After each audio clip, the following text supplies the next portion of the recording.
You know, round this long night will fade away, and we go back to our old ways, to perfect strangers. Nice job.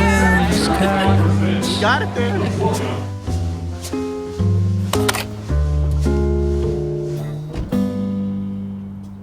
I've always had a heart for helping people, but after my accident and going through losing my son and everything I've been through, it makes my pain less to help others through things. As a patient advocate, I'm the first line of contact with prospective patients that inquire about our sockets, and I talk to the below-knee users to explain to them the differences in our socket and a traditional rigid socket. It's hard. It's a hard tube. You put on a liner, you put on however many socks you need to make comfortable, and you slip in this, and there's nothing that can change. You know, that's where Jay came up with this. There's gotta be something better. There's gotta be something adjustable. And as you can see with this one, I just tuck it up under and it doesn't change anything. It doesn't hurt, it's not cumbersome. It's actually kind of comfortable because I went so many years not being able to bend that far. I call myself the research and development test dummy. They try new concepts that they've come up with. They use my leg and my mold to try those, and we decide what's good and what's not and move on from there. I try to be there several days a week so they can see someone in the socket, and I can physically show them, look how far I can bend my leg. I can do this with no problem. Good! And that's a deep chair. I couldn't do that before. I had to have something because that Would dig all in that behind stuff your was knee. behind. I just couldn't bend it far enough to get up. I love it. I love that John did this thing. Yes, she did good. When you first have your amputation, you're swollen, you have, healing to do from the inside out. So I was back like every week. Then I got to know Jay, and then got to know the few people that worked there at the time. It was just very inviting and welcoming. The first thing they wanted to know was my story. The first thing they wanted to know was, how did you get here? How did you get this injury? It was 2 years and 7 weeks from the time that I lost Cody until my accident happened, and I worked myself to death. I was teaching 4th grade full-time, and as a single mom in Oklahoma, you don't make much doing that, so I was also a shift manager at a movie theater. I just poured myself into teaching and work, and if I wasn't doing that, I just wanted to be alone. I was just kind of in a fog until I had my accident. Just a typical evening. The weather was kind of bad. I did go out, start my car, let it run a while. Drove about 8 miles and saw a stranded car in the ditch. I got part of the family loaded, walked behind my car, and that's when another car came off the road for whatever reason and hit me. So it crushed me from the waist down. Here it is, 1 o'clock in the morning, ground blizzard, pitch black. They called 911, and it took some time, and so they just gathered around and prayed for me and wrapped me in a blanket.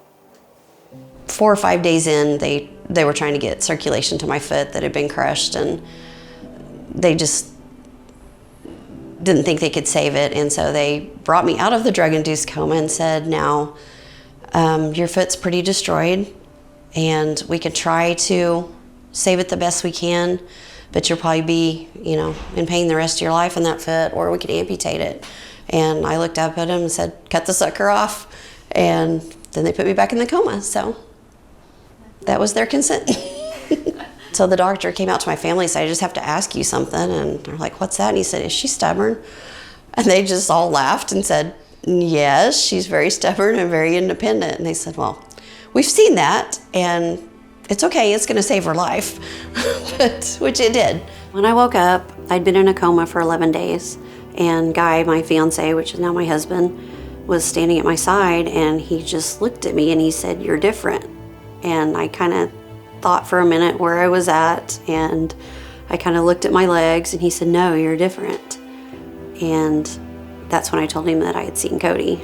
They said they had to resuscitate me in the trauma room, and I feel like that's when it happened, because I could see myself laying in a hospital bed. And then all of a sudden Cody just comes walking up, and he said, Mom, I love it here so much, and I'm so happy, but you can't come right now because Kyle needs you. And he just grinned and turned around and walked off. that just sent me on just kind of on a mission to recover and on a mission to, well, I'm still here, so there's obviously things God needs me to do, and He's putting people in my path that allow me to do that. I had a couple of prosthetists before Amy, but I did have a very complicated fit because of how they amputated my foot. I said, do you think, I've always wanted to be amputated higher up, and she said, oh, I could do so much for you. I loved the challenge of working with your leg and like all the things. But you like challenges. I do. I like challenges. She thinks outside the box. I like the new and the different and the weird. Yeah. It's weird, but like losing more leg opened a lot more doors for absolutely. you. It changed my life. I mean, it made me, losing more leg made me feel more normal, if that makes any sense. Yeah. I feel like I could just go run right now, even though Please don't run. And then that tops it off. That makes it me, myself. I really appreciate it. This is the best thing I ever did. Hurdle's the best thing I ever did, and this is the best place I've ever been.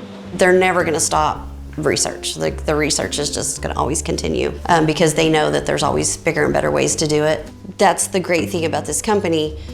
They will find something that works for you because we're all different. Everyone's amputation's different. Everyone's length is different. Everyone's sensitivity in different areas, pains, it's all different. None of us are the same, so the legs can be. We always talk about goals with patients of what do you want to do, you know, what are your goals with this new prosthesis. When you see like social media or anything in the news about amputees, it's always like guys wanting to run and play football and like do these like super active things. My favorite is I had a guy who was like, I just want to be able to squat down and pick up my cat. I'm like, okay, I want to get on the floor and play with my grandbabies.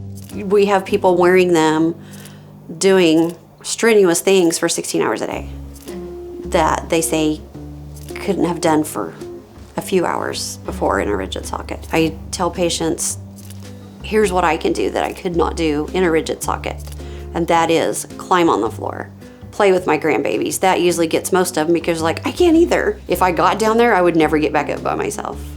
And I can do things like that. Just the little things are a big deal to amputees.